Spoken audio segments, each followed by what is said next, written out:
788, clean 5. United 788 Boston, number charter, to maintain 4,000. Good morning. Today I'm taking the Coronado Baron for a short scenic flight to Franz Josef Airfield here in New Zealand. Departure is from Haast Airfield at the beautiful west coast of South Island, and I have the wrap package installed from SIM coders to have a much more advanced flight model. This airport here is part of a full package with an extreme level of detail, so every tree has been hand placed for instance, and it's made by a guy called MD500F. It's available at the org and called backcountry and setpack 2. I will post those infos in the description below, of course. Throughout this 3-bit video, dedicated to X-Plane and its freeware scenery developers, I will try to give you an idea why I believe this is the most realistic area to fly in, with full ortho and 3D airport coverage.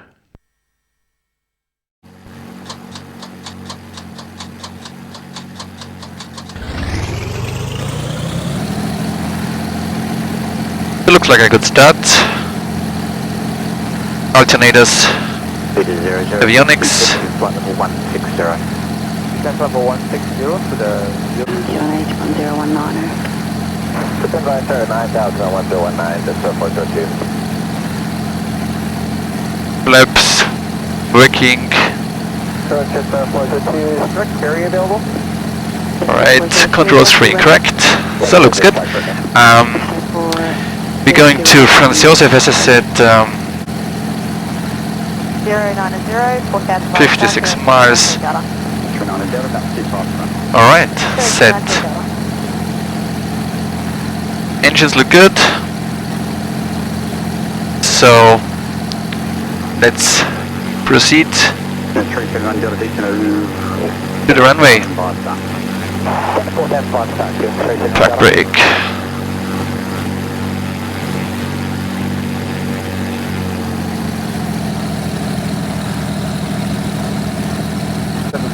Left heading 340, contact director on 126.1. That's me 340, the director just 746. Charlie,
Okay, set the props to 2500.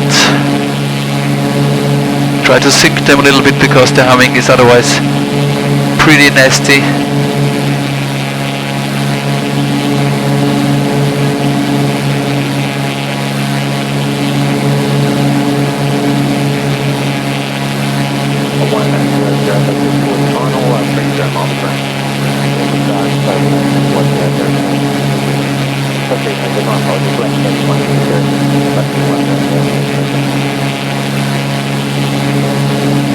So there's quite a lot to see here.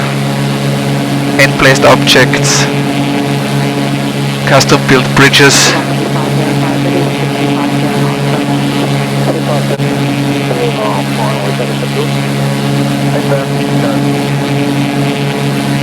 Okay, sinking.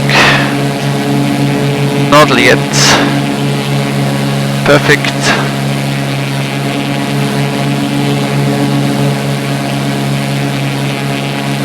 Good, looks better now.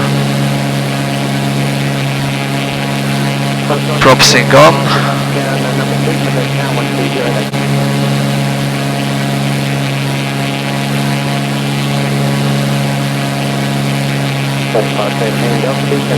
What makes the magic of this scenery here in New Zealand is a combination of several things. First of all, I'm speaking of someone who has never been here in Berlin before. What I like about it as a GA flyer is the variety of landscapes. So you can go from seaside to mountains, glaciers, volcanoes. There are some desert-like areas. There are beautiful fjords, villages to explore, and huge cities. So everything here, and you do not have to fly long to go from one point to the other.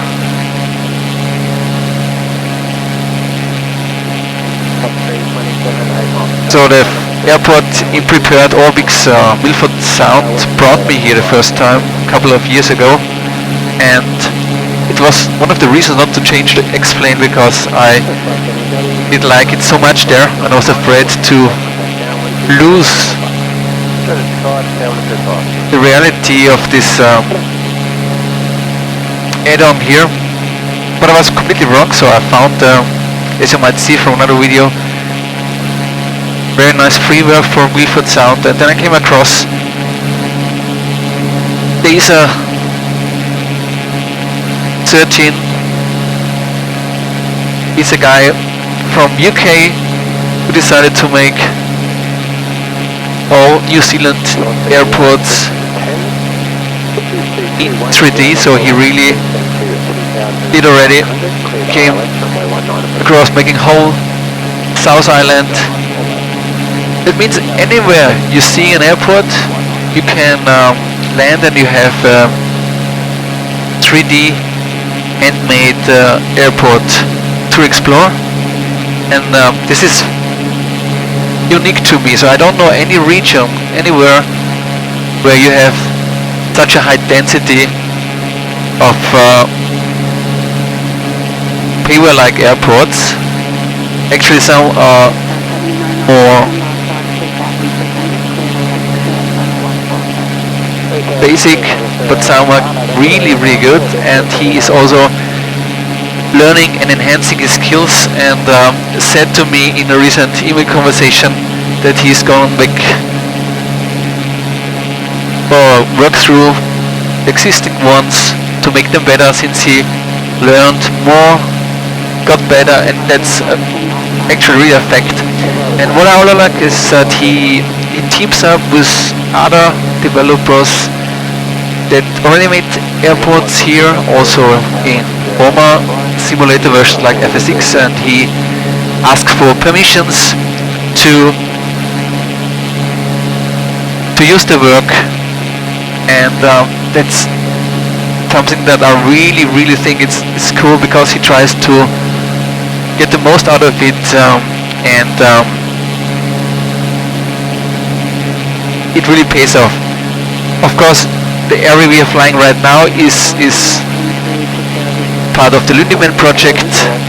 As I said in a former video, I really recommend to download those ortho photos from there.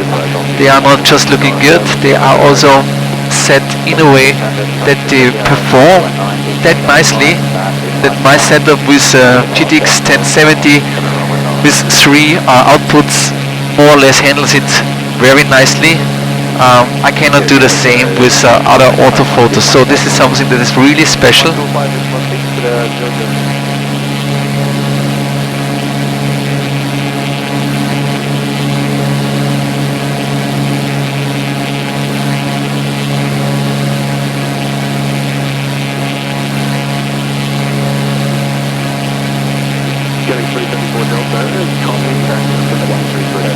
And I do know that everyone is so fancy about the recent releases of Orbix True Earth, and I do believe that those products are really good ones.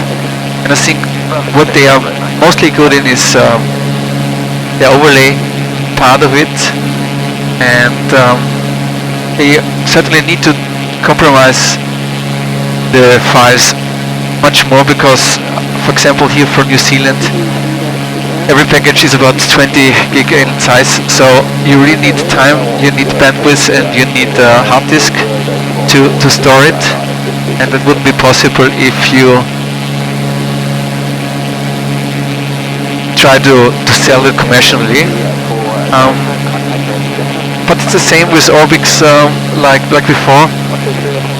You just have a handful of airports available, and of course you need to buy them, and they're not cheap.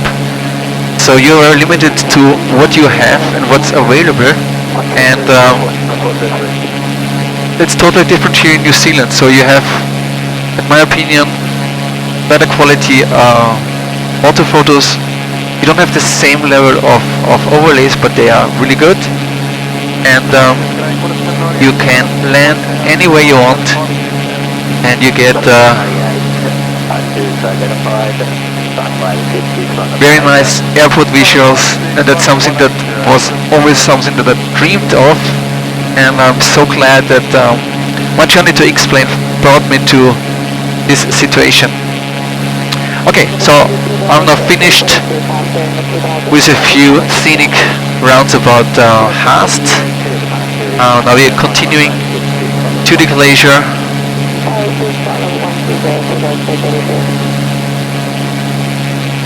My clouds are default X-Plane 11.34, so there's no add-on here. You don't see X-Vision here since I did not yet go for it. I'm unsure if I should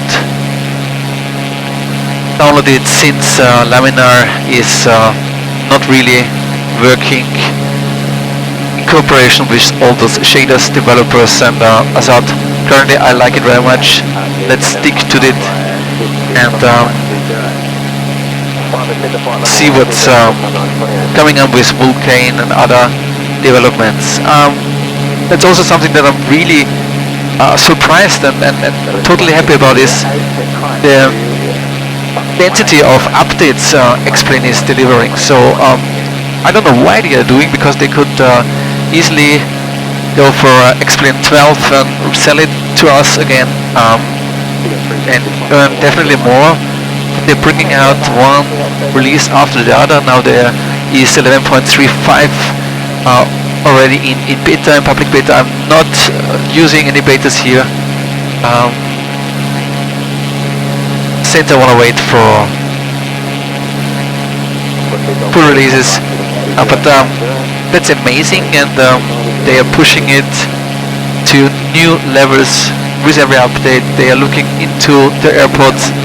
They're looking to get so much into it, and that's incredible. So I'm waiting for the point where they say we are finished with X-Plane 11, now we go for 12, and they have some forecasts, want to go for better weather, and maybe the seasons thing is coming up again.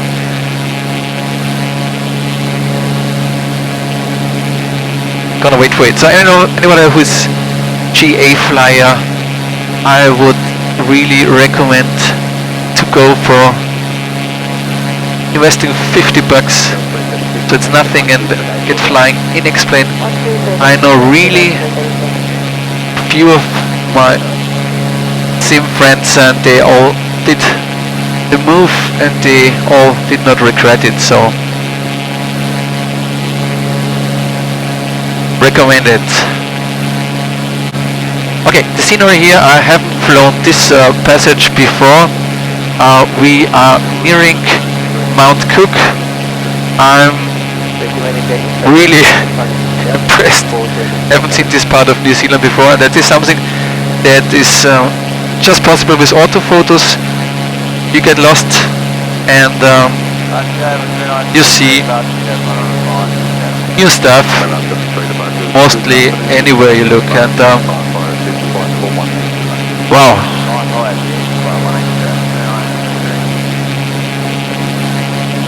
I just love it. Okay, some stuttering here. People asking me about my frame rate. It's more or less about 25 frames per second. I have problems, of course, when I have too much clouds switched on, which might be the case right now, and the mountains also draw some frames.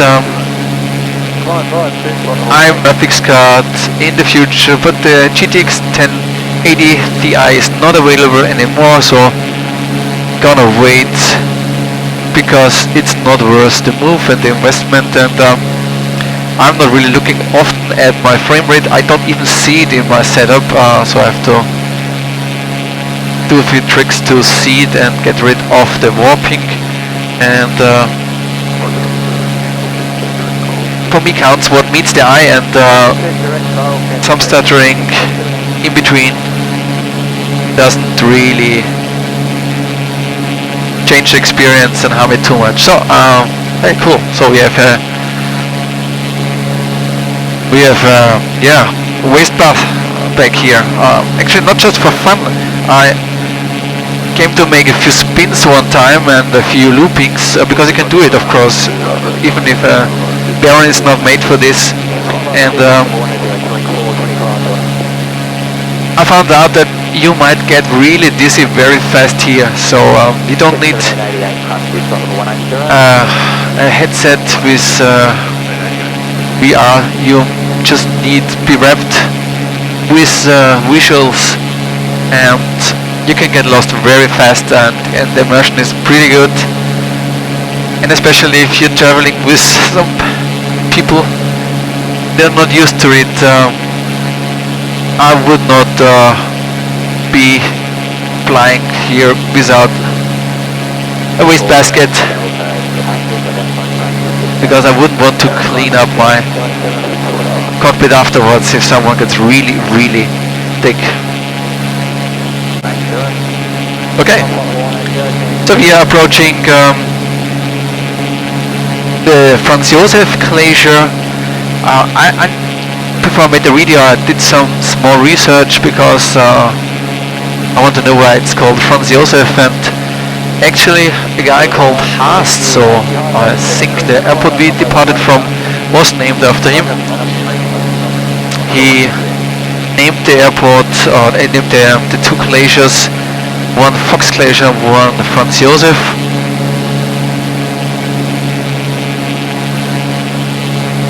And he named it after the Austrian emperor. So as I'm an Austrian, it's a funny thing, because also I read that there are 15 years before him, someone else named Glacier after Victoria, Queen of England, and actually he did not file it anywhere. So 15 years later, the guy Julius Haast came, and he is a German, and he was, maybe he didn't know that it was named already, and he renamed it, and now it's stuck with Fox and Franz Josef. So this is kind of a unique story to me.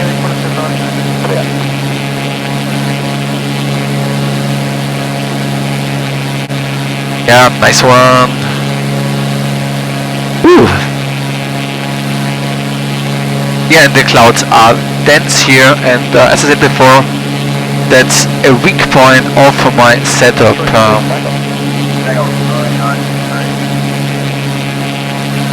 I do hope that the glacier is visible, because it really is immersive to make a circle around it. Could be completely covered with fog and clouds, but yeah, not around flying with real weather, but at least I stick to the weather I set from the moment of takeoff. It's nice to play around with the weather, however, because you have those possibilities in the instructor station that's shipped with Explain, so the one that you can download from. the app stores, and I always have it running. And I don't think it's very realistic to change time and wind and stuff during the flight. Since it's real time, it's really funny on the one hand, but let's try to cope with the weather that's currently set up.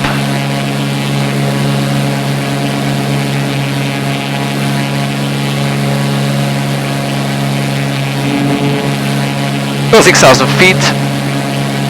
We are more or less shortly before descending to Franz Josef airfield.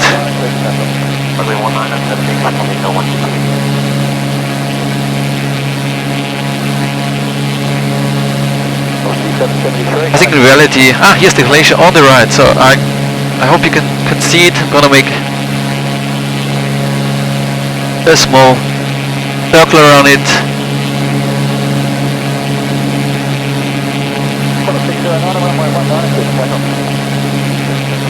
What I wanted to tell you before is that I could see in the G1000 synthetic vision that there is the airport marked with a sign, so very handy.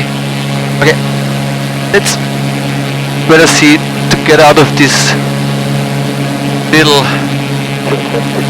valley before I approach those mountains too fast. Talking too much might get you flying really lousy, and at least we now know that the Glacier is visible, and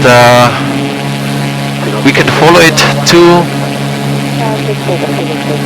the valley and make a short landing at the airport there.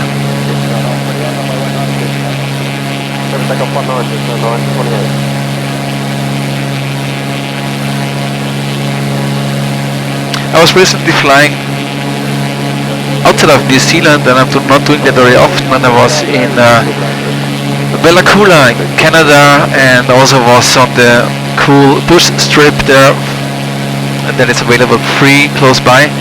And I was thinking about making a video of it, but I was so bored about the passage in between, because every canyon looked the same, every tree more or less on every hillside, everything was one set of graphics and overlays, and I didn't like it, so I thought, let's get back to New Zealand, and this is, of course, as I said in the beginning, a tribute to those freeware makers. They really make me smile in my sim again and again. Thank you, guys.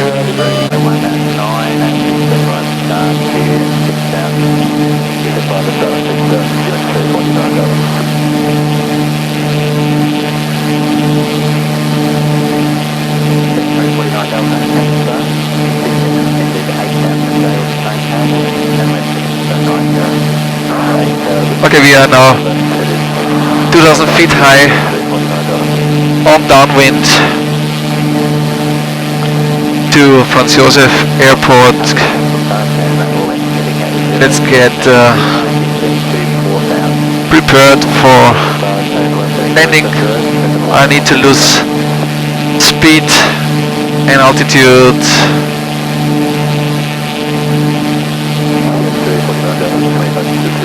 Still too fast to drop gear and flaps.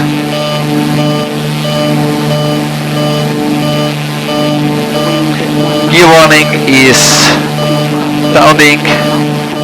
Okay, now we can release the flaps one notch, get down the gear.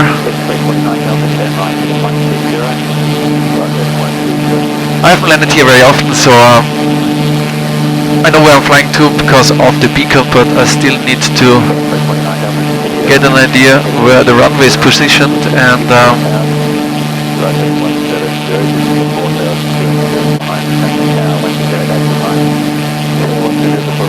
flaps full down, and it's a pretty short runway, so I hope I don't beat too fast. Looks good, 95 knots, 91 knots.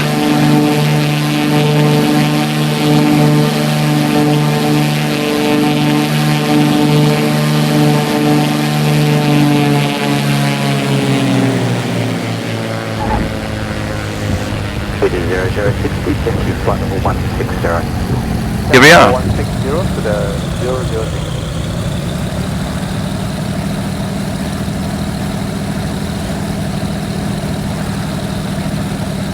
Live start to 9,000, QNH 1019. Percent live start at 9,000 on 1019, just 402.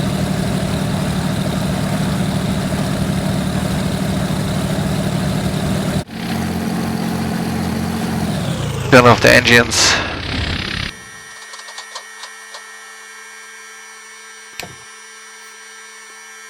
So thank you for taking the time. Hope you saw new insights about New Zealand, the West Coast, South Island area. Hope to see you on another video in the next time, and all the best.